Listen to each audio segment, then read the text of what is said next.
मनीष जीवनर गोटे सत सत्य कथा है केबे चिन्ही हुए नहीं मनीष को, केबे भूली हुए नहीं स्मृति को, केबे किणी हुए नहीं मन को, केबे बांधी हुए नहीं समय को, केबे जानी हुए नहीं भविष्य को, केबे जाई हुए नहीं से अतीत को, आउ रोकी हुए नहीं तम मृत्यु को।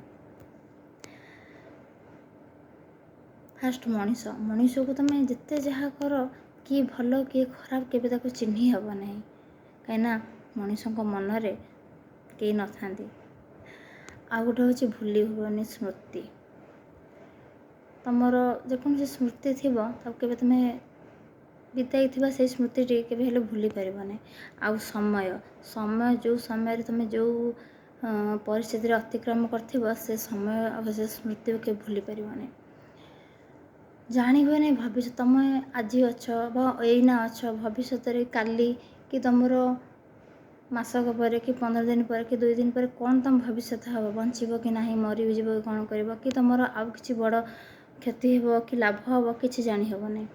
आ मृत्यु मृत्यु जन्म यहाँ क्या हाथ में नहीं। जय जगन्नाथ।